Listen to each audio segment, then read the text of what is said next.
Hello everyone, I am Nikita Gupta और हमने start किया था यूनिट थर्ड का चैप्टर ड्राइंग, जिसके अंदर अभी तक हम ड्राइंग का introduction, objective, applications, mechanism, then equilibrium, moisture content और रेट ऑफ ड्राइंग को स्टडी कर चुके हैं। देन हमने स्टार्ट किया था ड्राइंग इक्विपमेंट्स, जिसके अंदर हमने ड्रायर्स का क्लासिफिकेशन देखा और अब हम उस क्लासिफिकेशन से डिफरेंट ड्रायर्स को लेंगे और उन ड्रायर्स को स्टडी करेंगे। तो फर्स्ट ड्रायर है हमारा ट्रे ड्रायर। तो ट्रे ड्रायर नाम से पता चल रहा है कि ऐसा ड्रायर जिसके अंदर ट्रे होती होगी, ट्रे के अंदर मटेरियल रख के उसे ड्राई करते होंगे। तो क्या होता है tray dryer? Let's study. Tray dryer is a batch operation use to dry materials that are liquid और वेट केक। तो ट्रे ड्राइंग जो होता है वो एक बैच प्रोसेस होता है। हमने क्लासिफिकेशन में दो तरह के ऑपरेशंस देखे थे, बैच प्रोसेस और कंटिन्यूस प्रोसेस। जिसमें बैच प्रोसेस को हमने कहा था कि इसके अंदर मटेरियल को एक सर्टेन अमाउंट मटेरियल लिया जाता है, उसको इक्विपमेंट में रखते हैं एक सर्टेन टाइम ऑफ पीरियड के लिए और फिर उसके अंदर उस सर्टेन टाइम पीरियड में ड्राइंग प्रोसेस होती है, फिर उसको ड्राइड प्रोडक्ट को निकाल लेते हैं। तो इस तरीके की प्रोसेस होती है ड्राइंग के अंदर, उसे बोलते हैं बैच प्रोसेस। तो ये जो ट्रे ड्रायर है ये भी एक बैच प्रोसेस है और इसका यूज़ किया जाता है मटेरियल्स को ड्राई करने के लिए, वो मटेरियल्स जो कि लिक्विड हैं या फिर वेट केक होते हैं। Tray drawing works well for the material that requires more gentle processing and cannot be atomized in an air steam due to viscosity। ये जो ट्रे ड्रायर होता है ये उन मटेरियल्स के लिए बहुत अच्छे से वर्क करता है जिनके लिए जेंटल प्रोसेसिंग की रिक्वायरमेंट होती है और जिन्हें एटमाइज नहीं किया जा सकता एयर स्ट्रीम से, क्योंकि वो विस्कस होते हैं। तो ट्रे ड्रायर में हमने क्या कहा कि ट्रे ड्रायर जो है वो एक बैच प्रोसेस होता है। इसके अंदर मटेरियल्स को ड्राई किया जाता है जो कि लिक्विड होते हैं या फिर वेट केक के फॉर्म में होते हैं। ट्रे ड्रायर जो होता है उन मटेरियल्स के लिए अच्छे से वर्क करता है जिनके अंदर जेंटल प्रोसेसिंग के लिए रिक्वायरमेंट होती है और जिन्हें एयर स्टीम से एटमाइज नहीं किया जा सकता, क्योंकि वो विस्कस होते हैं, उनकी विस्कोसिटी की वजह से उन्हें एयर स्टीम से एटमाइज नहीं किया जा सकता। तो उनके लिए वहाँ पे ड्राइंग के लिए ट्रे ड्रायर का यूज़ किया जाता है। देन आता है इस ट्रे ड्रायर का प्रिंसिपल। सो प्रिंसिपल के अंदर है कि a laboratory oven is an elementary form of tray dryer which contains a cabinet with a heater at a bottom. तो जो लेबोरेटरी के अंदर ओवन होता है ना, वैसा होता है ट्रे ड्रायर, जिसमें elementary form of tray dryer होता है। मीन्स कि ट्रे ड्रायर का जो एलिमेंट्री फॉर्म है उसे आप समझ सकते हैं लेबोरेटरी का ओवन, जिसके अंदर एक कैबिनेट होता है। इस कैबिनेट में नीचे की तरफ एक हीटर लगा होता है। The values of this ovens are very less because of its uncontrollable heat transfer और ह्यूमिडिटी। इन ओवंस की जो वैल्यू है वो बहुत कम होती है क्योंकि इनके अंदर हीट ट्रांसफ़र जो है वो अनकंट्रोलेबल होता है और इसके अंदर जो ह्यूमिडिटी है वो भी प्रोड्यूस होती है, वो भी अनकंट्रोलेबल होती है। तो इसलिए ये जो ओवंस हैं इनकी वैल्यूज़ डिक्रीज़ हो जाती है, बहुत कम हो जाती है। सो ट्रे ड्रायर के प्रिंसिपल में हमने क्या देखा कि ट्रे ड्रायर को आप लेबोरेटरी के ओवन के जैसा समझ सकते हैं, जिसके अंदर बेसिकली एक कैबिनेट होगा, कैबिनेट के नीचे हीटर लगा होगा जो कि हीटिंग सोर्स की तरह काम करेगा और जो मटेरियल्स हैं उसमें हम as an plate, as an tray उसमें प्लेस कर देंगे और हीटर की वजह से वो हीट हो जाएंगे। अब जब वो हीट होंगे तो वो वेपर्स उसी ओवन के अंदर प्रेजेंट होंगी, तो उसकी वजह से अनकंट्रोलेबल हीट ट्रांसफ़र हो जाएगा और एक ह्यूमिडिटी क्रिएट हो जाती है उसके अंदर।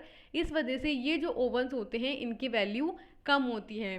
देन आता है इस ट्रे ड्रायर का कंस्ट्रक्शन। तो एक टाइपिकल ट्रे ड्रायर यहाँ पे दिखाया गया है, जिसके अंदर आप देख सकते हैं कि एक कैबिनेट है, कैबिनेट के अंदर एक एयर का इनलेट है एंड एयर का आउटलेट है। मीन्स कि एक तरफ से एयर जो है आती रहेगी और एक तरफ से जाती रहेगी और ये जो एयर अंदर बीच में प्रेजेंट है वो रोटेट करती रहेगी। फिर यहाँ पे एक हीटर लगा होता है जो कि इस एयर को हीट करता रहता है, गर्म करता रहता है। फिर एक ट्रे रखी है, बहुत सारी यहाँ पे ट्रेज रखी हैं जिसके अंदर हमारा जो मटेरियल जिसे हमें हीट करना है उसको प्लेस करेंगे। फिर ग्रेन्युलर सॉलिड है जिसे कि हीट करना है और एक फ़ैन लगा है ताकि जो ह्यूमिडिटी क्रिएट हो रही है वेपराइजेशन से, जो वेपर्स बन रही हैं वो रोटेट करें और फिर फाइनली जब वो बहुत ज़्यादा ओवर हीटेड हो जाए तो फिर एयर आउटलेट से बाहर निकल जाए। तो यहाँ पे हमने इस डायग्राम के थ्रू जनरल स्ट्रक्चर को समझा है ट्रे ड्रायर की। देन ट्रे ड्रायर की कंस्ट्रक्शन के अंदर है that a tray dryer can be electrically or steam heated। Firstly तो जो ट्रे ड्रायर है उसके अंदर हीटिंग सोर्स जो है वो इलेक्ट्रिकल हीटर हो सकता है या फिर स्टीम हीटर हो सकता है। It consist of any number of trace that very with customer requirement. इसके अंदर जो ट्रेस का नंबर है वो वेरी करता है, डिपेंड करता है कि कस्टमर की रिक्वायरमेंट कितनी है। अगर वर्क लोड ज़्यादा है, अगर फीड लोड ज़्यादा है तो फिर आपको बड़ा ट्रे ड्रायर यूज़ करना होगा और उसके अंदर नंबर ऑफ ट्रेस ज़्यादा होगी। It is fabricated out of rigid angle iron frame with double walled panels insulated with best quality compressed fibre glass with a rigid door fitted with strong hinge and best chosen locking system। ये जो tray dryer होता है ये एक rigid angle के iron frame से covered होता है, उससे फैब्रिकेट होता है, जिसके अंदर डबल वॉल्ड पैनल से ये इंसुलेट होता है और इसके अंदर बेस्ट क्वालिटी के कंप्राइज्ड फाइबर ग्लासेस लगे होते हैं जो कि रिजिड डोर से फिटेड होते हैं। रिजिड डोर्स इसके अंदर लगे होते हैं, जो डोर्स जो हैं उसके अंदर स्ट्रॉन्ग हिंजेस होते हैं और बेस्ट क्वालिटी की लॉकिंग सिस्टम होता है। तो हमने ट्रे ड्रायर की कंस्ट्रक्शन में क्या देखा कि ट्रे ड्रायर के अंदर क्या क्या होता है। ट्रे ड्रायर के अंदर एक तो हीटिंग सोर्स के फॉर्म में आइदर आप इलेक्ट्रिकली हीट दे सकते हो या फिर स्टीम हीट दे सकते हो। देन इसके अंदर ट्रेस लगी होती हैं और ये ट्रेस कितनी लगेंगी ये कस्टमर की रिक्वायरमेंट पे डिपेंड करता है। फिर इसकी जो मेन कंस्ट्रक्शन है उसके अंदर बताया है कि ये जो ट्रे ड्रायर है होता है इसके अंदर ये फैब्रिकेट होता है रिजिड एंगल आयरन फ्रेम से और ये जो आयरन फ्रेम है इसमें डबल वॉल्ड पैनल्स लगे होते हैं और ये जो पैनल्स होते हैं वो बेस्ट क्वालिटी के फाइबर ग्लासेस से कंप्रेस्ड होते हैं और साथ में इसमें एक डोर लगा होता है जिसको खोल करके आप प्लेट्स निकाल सकते हो और लगा सकते हो। ये जो डोर है ये फिटेड होता है इस वॉल से और रिजिड होता है। इस डोर में स्ट्रॉन्ग हिंजेस होते हैं और बेस्ट क्वालिटी का लॉकिंग सिस्टम होता है। तो इस तरीके की कंस्ट्रक्शन होती है ट्रे ड्रायर की। देन आता है ट्रे ड्रायर की वर्किंग। तो क्या होता है ट्रे ड्रायर की वर्किंग में कि tray dryer is widely use in the pharmaceutical industries. Pharmaceutical industries के अंदर मोस्ट वाइडली यूज इक्विपमेंट्स के अंदर आता है ट्रे ड्रायर। ड्राइंग के लिए मोस्ट सूटेड इंस्ट्रूमेंट है, मोस्ट सूटेड इक्विपमेंट होता है ये। The material to be dried is placed on the tray. इसमें क्या करते हैं जो ट्रेज होती है उनके अंदर जिस मटेरियल को आपको ड्राई करना है उसको प्लेस कर देते हैं and the heat in the dryer is produce by the heater along a side और एट द बेस। और जो हीटर होता है वो इस ड्रायर के अंदर हीट प्रोड्यूस करता है। तो ये हीटर जो होता है वो या तो साइड में लगा होता है या फिर बेस में लगा होता है। Other than the hot air generated by the oven the other method is to employ radiator coils that use steam for heat circulation. तो हॉट एयर के अलावा जो अदर सोर्स है ओवन के अंदर हीट जनरेटेड करने का वो होता है रेडिएटर कॉइल्स। रेडिएटर कॉइल्स भी लगाई जाती हैं जिससे कि जो हमारा मेन हीटर है उसके अलावा भी हॉट एयर जनरेट होती हैं। ये जो रेडिएटर कॉइल्स होती हैं ये क्या करती है स्टीम को यूज़ करती है हीट को सर्कुलेट करने के लिए। मीन्स कि ये रेडिएटर कॉइल्स क्या करती हैं हीट को सर्कुलेट करती हैं और हीट सर्कुलेट करने के लिए ये स्टीम को यूज़ करती हैं। During the heating process the material to be heated is spread out on the trays. तो जब हीटिंग प्रोसेस हो रही होती है तो जिस मटेरियल को ड्राई करना होता है उसे ट्रेस के ऊपर स्प्रेड कर दिया जाता है। तो हमने वर्किंग में क्या देखा कि ट्रे ड्रायर जो होता है वो फार्मास्यूटिकल इंडस्ट्रीज़ में मोस्ट वाइडली यूज़ किया जाने वाला एक ड्राइंग इक्विपमेंट है। इसके अंदर जो ट्रेज होती हैं उनके अंदर मटेरियल जिसे हमें ड्राई करना है उसको रख देते हैं और फिर हीटर को चालू कर देते हैं। हीटर को चालू करेंगे, हीटर क्या करेगा अंदर हीटिंग करेगा और साथ में हीटिंग के लिए यहाँ पे रेडिएटर कॉइल्स लगी होती हैं।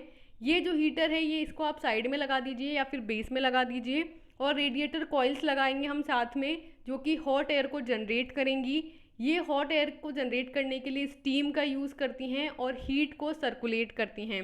फिर ये जो हीट यहाँ पे सर्कुलेट हुई है वो ट्रे ड्रायर के अंदर जो मटेरियल है उसमें जाएंगी और उसको वेपराइज करेंगी। उसमें जो वाटर है, वाटर कंटेंट है, उसको वेपराइज करेंगी, उसकी वेपर्स बनेंगी। और फिर हमने एक इनलेट और आउटलेट सिस्टम देखा था अभी लास्ट कंस्ट्रक्शन के अंदर, तो एयर आ रही है और जो गर्म होती जाएंगी एयर, जिसमें वेपराइज्ड जो वेपर है वो मिक्स होती जाएंगी और वो बाहर निकलती जाएंगी। तो इस तरीके से वेपर बनती रहेंगी और वो आउटलेट से बाहर जाती रहेंगी। तो इस तरीके से हीटिंग चलती रहती है। देन लास्ट में जब हीटिंग प्रोसेस हो जाता है तो मटेरियल जो है वो हमें ऑब्टेन हो जाता है। इसके अंदर जो ट्रेज होती हैं उसके अंदर मटेरियल को रखते हैं और एकदम फैला के रखते हैं ताकि उसका सरफेस एरिया ज़्यादा हो और ज़्यादा से ज़्यादा हीटिंग हो सके। तो इस तरीके की वर्किंग होती है ट्रे ड्रायर की। नेक्स्ट आता है ट्रे ड्रायर के एडवांटेजेस। तो इसके एडवांटेजेस में यहाँ पे 5 एडवांटेजेस बताए गए हैं। फर्स्ट है कि it is operated on a batch mode, so each batch can be handled as an separated entity. क्योंकि ये बैच मोड में ऑपरेट किया जाता है तो हर बैच के अंदर एक सर्टेन अमाउंट ऑफ मटेरियल को आप क्या करेंगे, ड्राई करेंगे।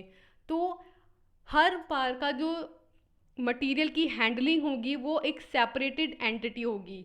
मीन्स कि आपको एक सर्टेन टाइम पीरियड के लिए पता चल जाएगा कि इतने टाइम पीरियड में इतना अमाउंट ऑफ जो बैच है, इतना अमाउंट ऑफ जो मटेरियल है वो ड्राई हो जाता है। तो इस आइडिया के बेसिस पे आप उस पर्टिकुलर बैच को एक बार में हैंडल कर सकते हैं।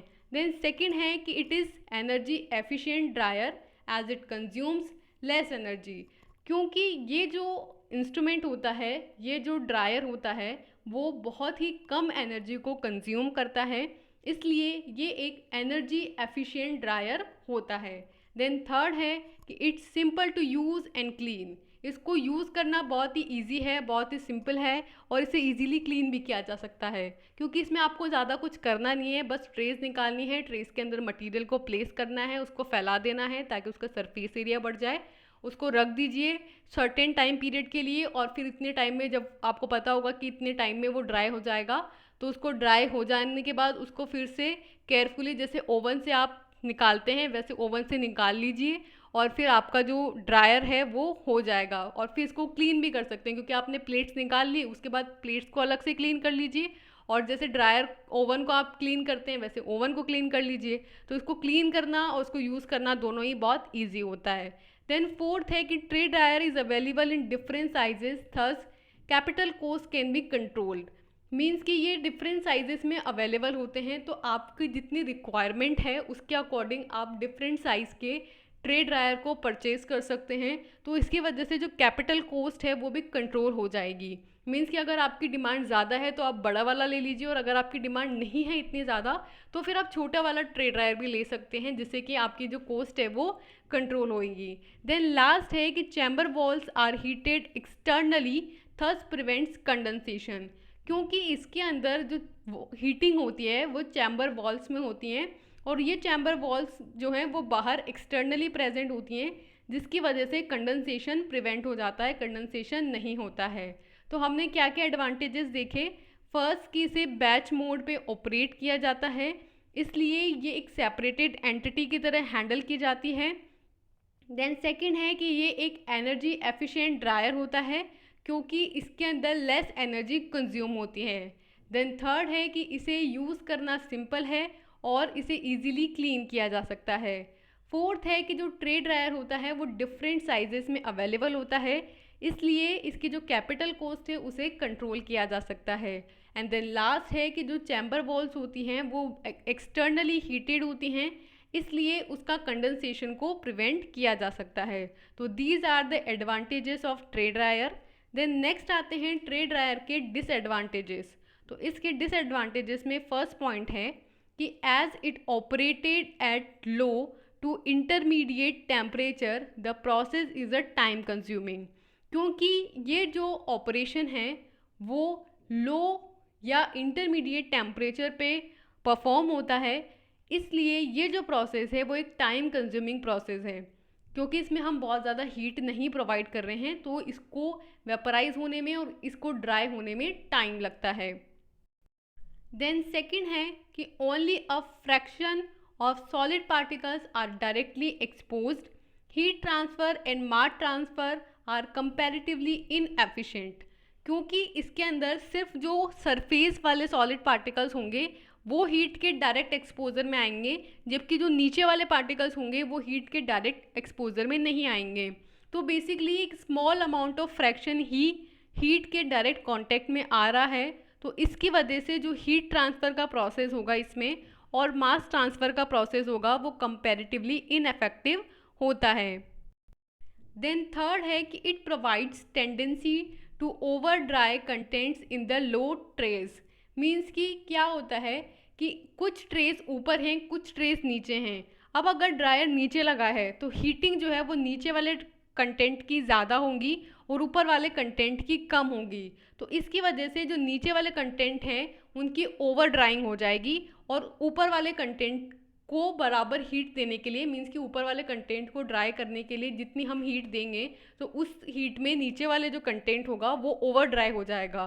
तो यहाँ पे ये इसका थर्ड डिसएडवांटेज है कि इसके अंदर जो लो ट्रेज होती हैं उनकी टेंडेंसी होती है कि ओवर ड्राई हो जाता है कंटेंट। देन फोर्थ है कि the operation is long during cycles, that is 5 to 45 per batch and expensive to operate due to high labor requirement for loading and unloading। तो ये जो ऑपरेशन है इसका जो टाइम पीरियड है वो बहुत ज़्यादा होता है।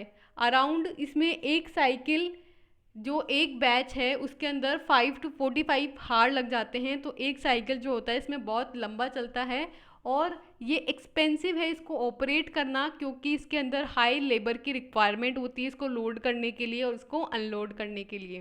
क्योंकि इसमें जैसे ही मटेरियल को हो जाएगा ड्राई उसके बाद आपको अनलोड करना पड़ेगा, तो जितनी भी ट्रेज होंगी सबको निकालनी पड़ेगी, उससे फिर मटेरियल निकालना पड़ेगा और फिर वापस से उसको क्लीन करके वापस से उसमें लोड करना पड़ेगा मटेरियल जिसको आपको ड्राई करना है। तो इसमें लेबर की रिक्वायरमेंट बहुत ज़्यादा होती है। और सेकंड इसमें जो टाइम पीरियड है वो भी बहुत ज़्यादा है, बहुत लंबा इसका साइकिल होता है। तो ये इसके डिसएडवांटेजेस हैं। तो इसके डिसएडवांटेजेस में हमने क्या क्या देखा। फर्स्ट तो हमने ये देखा कि इसके अंदर जो टेम्परेचर है वो बहुत लो टू इंटरमीडिएट पे ये ऑपरेट होता है, जिसकी वजह से ये एक टाइम कंज्यूमिंग प्रोसेस है। सेकंड हमने कहा कि इसके अंदर जो ऊपर वाली सरफेस के पार्टिकल्स होते हैं वही एयर के डायरेक्ट कांटेक्ट में आते हैं, वही हीट के डायरेक्ट एक्सपोजर में आते हैं। इसकी वजह से एक small amount of fraction he heat के डायरेक्ट कांटेक्ट में आ पा रहा है, इसलिए इसमें जो हीट ट्रांसफ़र होगा, मास ट्रांसफ़र होगा, वो कंपैरेटिवली इनएफेक्टिव होगा। थर्ड हमने कहा कि इसमें क्योंकि ड्रायर जो है, हीटर जो है वो नीचे की तरफ लगा होता है, तो इस वजह से लो ट्रेस में ओवर ड्राइंग हो जाती है कंटेंट्स की। तो ये इसका थर्ड डिसएडवांटेज है। And fourth and last disadvantage है कि इसके अंदर जो हर एक साइकिल है वो बहुत लंबा चलता है। हर एक बैच 5 to 45 हार्स लेता है और इसमें बहुत ज़्यादा लेबर की रिक्वायरमेंट होती है, बहुत ज़्यादा एक्सपेंसिव होता है इसको ऑपरेट करना और इसकी लोडिंग और अनलोडिंग के लिए लेबर की रिक्वायरमेंट ज़्यादा होती है, इसलिए ये एक एक्सपेंसिव मेथड है। तो ये इसके डिसएडवांटेज हुए। देन लास्ट आता है इसके एप्लीकेशंस। तो ट्रे ड्रायर के एप्लीकेशंस में फर्स्ट एप्लीकेशन है कि tray dryer has industrial applications such as chemical and pharmaceuticals. तो ट्रे ड्रायर जो होती है इसकी इंडस्ट्रियल एप्लीकेशंस जो होती हैं वो केमिकल और फार्मास्यूटिकल इंडस्ट्रीज़ में होती हैं। देन सेकंड है कि स्टिकी मटेरियल्स, ग्रेनुलर मास और crystalline materials, precipitate and paste can be dried in the tray dryer. तो ट्रे ड्रायर के अंदर जो स्टिकी मटेरियल्स होते हैं, ग्रेनुलर मासेस होते हैं और जो क्रिस्टलाइन मटेरियल्स होते हैं, जो प्रेसिपिटेट्स होते हैं, जो पेस्टेज होते हैं, उनको भी हम ड्राई कर सकते हैं। देन थर्ड एप्लीकेशन है कि it can be use in the agriculture drying because of its simple design and capability to dry products at a high volume.